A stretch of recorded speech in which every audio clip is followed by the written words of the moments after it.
Ya Rasulullah, di depan ada malaikat Israel mau masuk. Kata Rasulullah, boleh masuk, silakan. Kemudian malaikat Israel mengucapkan salam, dan setelah mengucapkan salam, malaikat Israel menawarkan, ya Rasulullah, aku disuruh oleh Allah untuk mencabut nyawamu atau membiarkan engkau. Dalam riwayat, aku disuruh oleh Allah untuk memberikan pilihan kepadamu, al-baqa' fid dunya, tetap di dunia, atau ar-rafiqul a'la, atau dengan Allah. Nabi Muhammad menjawab, ar-rafiqul a'la, dengan Allah. Kemudian setelah itu Nabi Muhammad berdoa agar umatnya selamat. Setelah ada jaminan umatnya selamat, malaikat Israel, sudahlah, cabut nyawaku kalau memang sudah waktuku. Mulailah Nabi Muhammad dicabut nyawa beliau oleh malaikat Israel. Dan di saat Nabi Muhammad mulai dicabut nyawa beliau oleh malaikat Israel, Nabi Muhammad mengatakan, mahadha, apa ini wahai Israel? Malaikat Israel kemudian menjawab, ya Rasulullah, itu adalah sakaratul maut, itu adalah sakitnya di dalam kematian. Kemudian Nabi Muhammad mengangkat tangannya sambil berucap, la ilaha illallah, inna lil mauti la sakarat, tidak ada Tuhan selain Allah, sungguh di dalam kematian ada sakitnya, sakit kematian, yaitu sakaratul maut. Kemudian Nabi Muhammad memohon, ya Allah, Allahumma khafif alayya sakaratul maut, ya Allah, ringankan sakaratul mautku ini, ya Allah.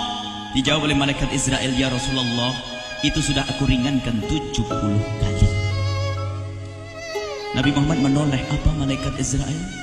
Sudah kau ringankan 70 kali keringanan? Iya ya Rasulullah, sungguh aku tidak pernah mencabut seorang hamba lebih lembut dari cara mencabut nyawamu. Ini sudah aku ringankan 70 kali. Setelah itu justru Nabi Muhammad menangis, Israel, 70 kali rasanya masih sakit. Iya ya Rasulullah, memang itu sakaratul maut. Lalu bagaimana engkau mencabut umatku, wahai Israel? Allah, yang diingat siapa? Umat. Kalau engkau mencabutku dengan ringan seperti ini masih sakit, bagaimana engkau mencabut umatku, ya Israel? Dijawab oleh malaikat Israel, umatmu manusia biasa, ya aku cabut. Ya Rasulullah, begitu saja. Ya sudah, begitu. Nabi Muhammad menangis. Tiba-tiba Nabi Muhammad mengangkat tangan dan memohon kepada Allah, Allah, Allah, inna lil mauti la sakarat, la ilaha illallah, inna lil mauti la sakarat, sungguh di dalam kematian ada sakaratul maut. Allahumma khaffif ala ummati sakarat maut, ya Allah, ringankan dari umatku sakaratul maut, wa thaqqil alayya, dan bebankan kepadaku. Sampai tidak sadar doanya Nabi Muhammad seperti itu, thaqqil alayya, itu doa cinta.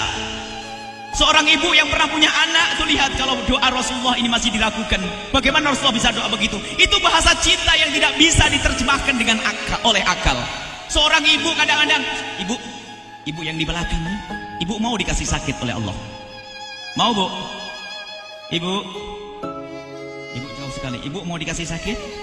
Jawabnya tidak mau. Tapi suatu ketika seorang ibu melihat anaknya sakit, ngomong, sudahlah nak, jangan kamu yang sakit, biar ibu yang sakit. Ada atau tidak? Kenapa ngomong begitu? Itu bahasa cinta itu.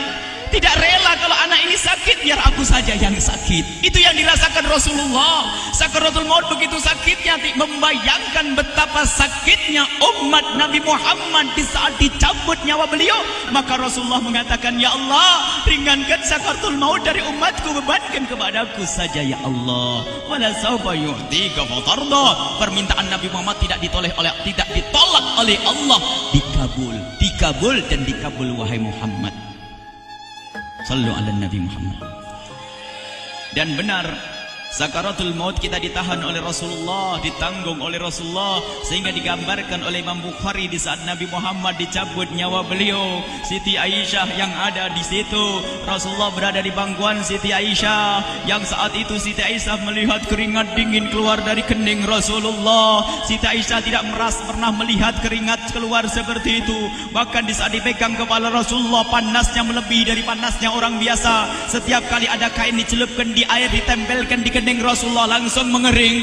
Saat itu Nabi Muhammad mengucapkan kalimat la ilaha illallah innal lil mauti lasakarat. Kemudian Nabi Muhammad berpesan dengan banyak pesan, dan di antara pesan Rasulullah adalah akri minni ala ummati salam, akri minni salam ala ummati wa ala man ittaba'ani wa ala man tabi'ani min ila yaumil qiyamati. Aku titip salam kepada umatku dan orang yang mengikutiku sampai hari kiamat. Sadari salam Rasulullah. Sebelum meninggal masih ingat titip salam. Salam kepada siapa? Bukan salam kepada siapa-siapa, tapi salam kepada kita. Maka mari kita mengucapkan salam kepada Rasulullah, karena Rasulullah sudah salam duluan kepada kita. Mari kita sejenak bersalam kepada Rasulullah dan hadirkan Rasulullah ada di mata kita dan di hati kita. Mari kita bersama-sama mengucapkan salam. Assalamualaikum ya Rasulullah. Assalamualaikum ya Rasulullah. Assalamualaikum ya Habiballah. Assalamualaikum ya Nabi Allah. Rasulullah mengucapkan salam untuk kita. Dan di saat itu Rasulullah keringat dingin keluar, maka oleh Siti Aisyah diusap. Oleh Siti Aisyah diusap, bayangkan saat itu Nabi Muhammad di pangkuan Siti Aisyah dan diusap oleh Siti Aisyah. Siti Aisyah berkata, keringat Rasulullah mengucur deras hingga aku usap, dan aku usap dengan tangannya Rasulullah. Diusap dengan tangannya Rasulullah. Siti Aisyah memegang tangan Rasulullah sendiri yang digunakan untuk mengusap keringat Rasulullah.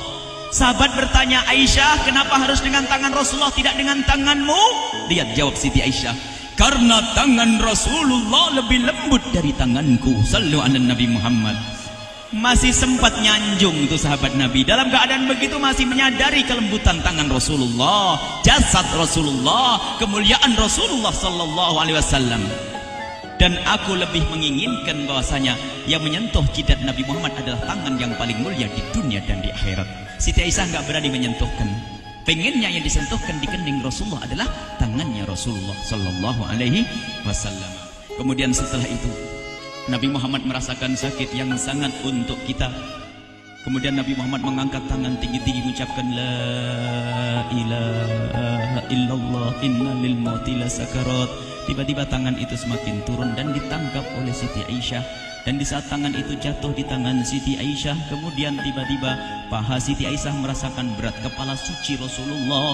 Dan saat itu Siti Aisyah sadar bahwasanya Rasulullah sudah kembali kepada Allah Subhanahu wa taala. Sallu ala Nabi Muhammad. Siti Aisyah bingung di saat melihat seperti itu. Ditaruh pelan-pelan wajah Rasulullah. Sambil menangis lalu berkata, Rasulullah sudah meninggal.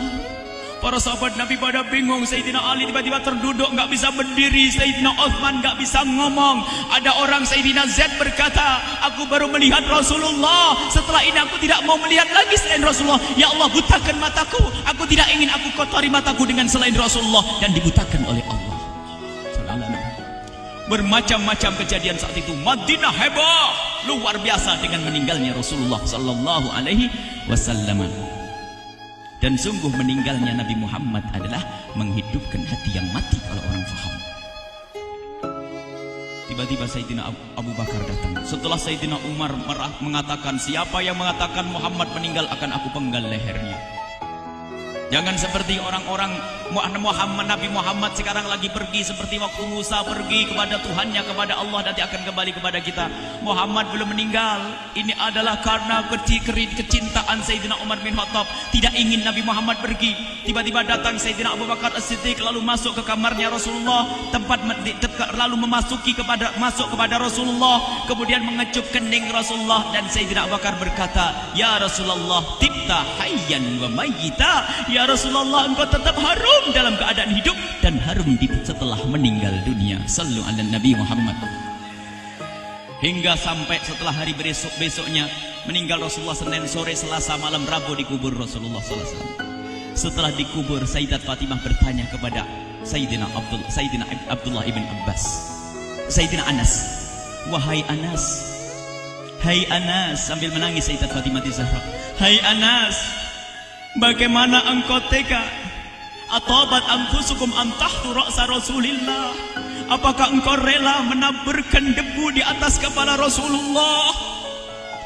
Sayyidina Anas menangis kaget, ya wahai binta Rasulullah, kalau kami tidak dilupakan oleh Allah, niscaya tidak ada yang bisa mengubur Rasulullah.